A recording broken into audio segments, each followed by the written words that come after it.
সয়াবিনের রেসিপি তো এর আগে আপনারা নিশ্চয়ই বহুবারই বানিয়েছেন, বাট এরকমভাবে একবার সয়াবিন কারি রেসিপি বানিয়ে খেয়ে দেখবেন। টেস্টটা একেবারে অন্যরকম হয় আর বানানোটাও খুব সহজ। তো আসসালামু আলাইকুম বন্ধুরা, কেমন আছেন সবাই?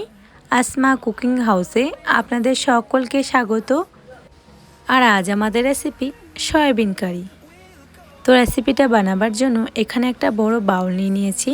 এরপর ওর মধ্যে 200 গ্রামের মতো সয়াবিন দিয়ে দেব।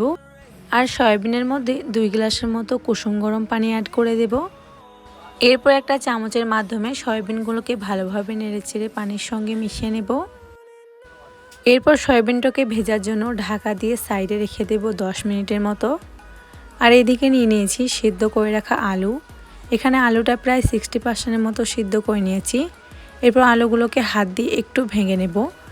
খুব একটা বেশি মিহি করে ভাঙার প্রয়োজন নেই, জাস্ট একটু ভেঙে গেলেই হবে। এরপর আলুটাকেও সাইডে রেখে দেব। আর এদিকে সয়াবিনটাও খুব ভালোভাবে ভেজানো হয়ে গেছে। দেখুন এখানে সয়াবিনটা ফুলে কতটা মোটা হয়েছে। এরপর সয়াবিনগুলোকে পানির মধ্যে থেকে ছেঁকে উঠিয়ে নেব। আর এদিকে সাইডে চুলার মধ্যে একটা কড়াই বসিয়ে ওর মধ্যে দিয়ে দেব বেশ খানিকটা সরষের তেল। তেলটা হালকা গরম হয়ে আসলে ওর মধ্যে দিয়ে দেব হাফ চামচের মতো হলুদের গুঁড়ো আর হাফ চামচের মতো লবণ। এরপর ভালোভাবে নেড়েচেড়ে তেলের সঙ্গে মিশিয়ে নেব। এরপর ওর মধ্যে দিয়ে দেব ছেঁকে রাখা সয়াবিনগুলোকে দিয়ে তেলের সঙ্গে ভালোভাবে নেড়েচেড়ে মিশিয়ে নিতে হবে। সয়াবিনগুলো ভালোভাবে তেলের সঙ্গে মিশে গেলে সয়াবিনটার খুব সুন্দর একটা কালার চলে আসবে।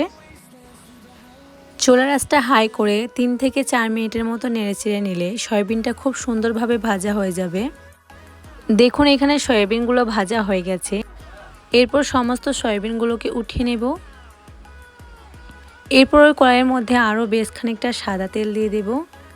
আর দিয়ে দেব কিছু গোটা গরম মশলা, দেব 3 টুকরো দারচিনি, 3টা ছোট এলাচ আর 2টো তেজপাতা। আর একই সঙ্গে দিয়ে দেব পাতলা করে কেটে রাখা পেঁয়াজ। আর পেঁয়াজের সঙ্গে 1 চা চামচের মতো লবণটা দিতে ভুলবেন না।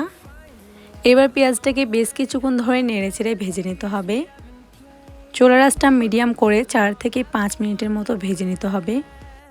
পেঁয়াজের কালারটা যখন হালকা একটু চেঞ্জ হয়ে আসবে তখন ওর মধ্যে দিয়ে দিতে হবে থেতো করে রাখা 1 চা চামচের মতো আদা রসুনটা দিয়ে পেঁয়াজের সঙ্গে আরও 2 মিনিটের মতো নেড়েচেড়ে কুক করে নিতে হবে।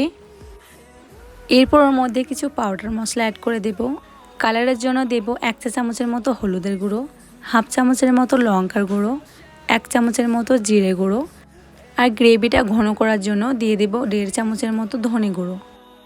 এবার মশলাগুলোকে নেড়েচেড়ে পেঁয়াজের সঙ্গে ভালোভাবে মিশিয়ে নেব। চুলার আঁচটা লোতে রেখে 1 মিনিটের মতো মশলাগুলোকে কুক করে নিতে হবে। এরপর ওর মধ্যে অ্যাড করে দেব কুচি করে রাখা কাঁচা লঙ্কা আর একই সঙ্গে দিয়ে দেব কেটে রাখা টমেটো।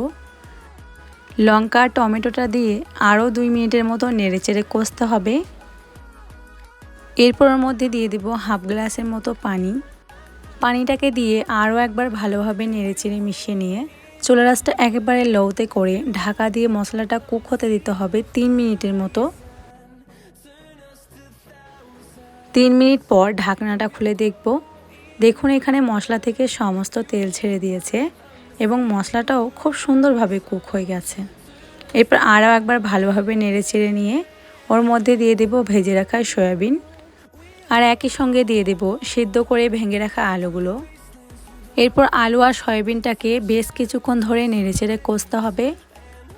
আলু সয়াবিনটা দিয়ে সঙ্গে সঙ্গে কিন্তু পানি অ্যাড করে দিলে হবে না, তাহলে কিন্তু সয়াবিন কারির টেস্টটা কমে যাবে। চুলার আঁচটা হাই রেখে 5 থেকে 7 মিনিটের মতো কষতে হবে। এরপর ওর মধ্যে অ্যাড করে দেব 3 গ্লাসের মতো পানিটাকে দিয়ে আরও একবার ভালোভাবে নেড়েচেড়ে মিশিয়ে নেব।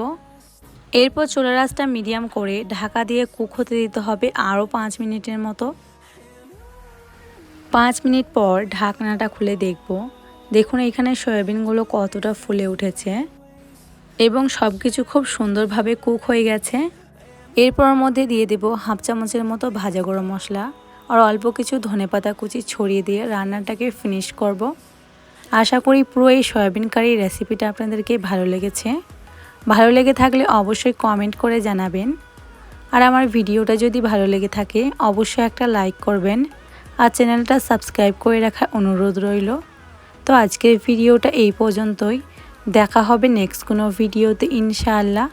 ততক্ষণ আপনারা ভালো থাকুন এবং সকল মানুষকে ভালো রাখার চেষ্টা করুন। আল্লাহ হাফেজ।